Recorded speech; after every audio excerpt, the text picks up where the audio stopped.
సాయంకాలపు సమయంలో పరిశుద్ధాత్మ దేవుడు మనందరితో మాట్లాడునుగాక. దేవుని వాక్యాన్ని ధ్యానించేద్దాం. సామెతల గ్రంథము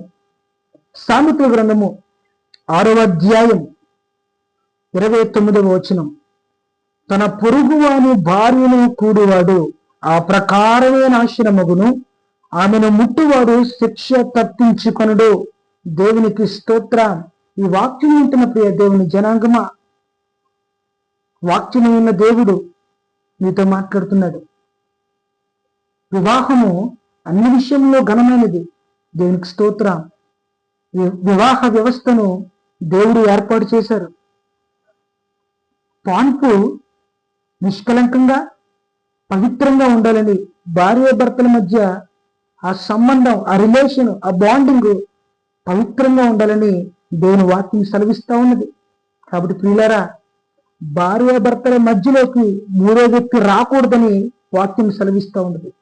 ఒకవేళ వివాహం చేసుకుని నీకు భార్య ఉండగా, నీకు భర్త ఉండగా పొరుగు వానితో రిలేషన్ పెట్టుకుంటే, ఇల్లీగల్ కాంటాక్ట్ పెట్టుకుంటే వాక్యం సెలవిస్తూ ఉన్నది, ఆమెను ముట్టువాడు శిక్ష తప్పించుకొనడు. దేవుడు నిన్ను ఎక్కడుగుతాడు, దేవుడు నిన్ను శిక్షలోకి తీసుకొస్తాడు. నువ్వు ఎవరు అడుగుతారో అడగరో నాకు తెలియదు, కానీ నువ్వు ఎవరినైనా మోసం చేసి ఎవరి కళ్ళైనా కప్పొచ్చు, నీ బంధువుల కళ్ళు కప్పొచ్చు, నీ స్నేహితుల కళ్ళు కప్పొచ్చు, నీ పొరుగు వారి కళ్ళు కప్పి నువ్వు పాపం జరిగిస్తున్నావేమో ప్రభు నీతో మాట్లాడుతున్నాడు. రెండు కళ్ళు, రెండు నేత్రములను చూస్తున్నాయి. అగ్ని జ్వాలల వంటి నేత్రములు కలిగిన వాడు నిన్ను చూస్తున్నాడు. వ్యభిచారము పాపము, ప్రాస్టిట్యూషన్ పాపము, ఫోర్నిఫికేషన్ పాపము అని వాక్యం సెలవిస్తూ ఉన్నది. కాబట్టి దేవుని జనాంగమా, ఈరోజు సంసారాలు కూలిపోవడానికి, కుటుంబాలు నాశనం అయిపోవడానికి కారణాలు లైంగిక అక్రమ సంబంధాలు పెట్టుకుని జీవితం నాశనం చేసుకుంటున్నారు. ప్రియ దేవుని జనాంగమా, ప్రభు నీతో మాట్లాడుతున్నాడు. పరిశుద్ధమైన జీవితాలు జీవించండి.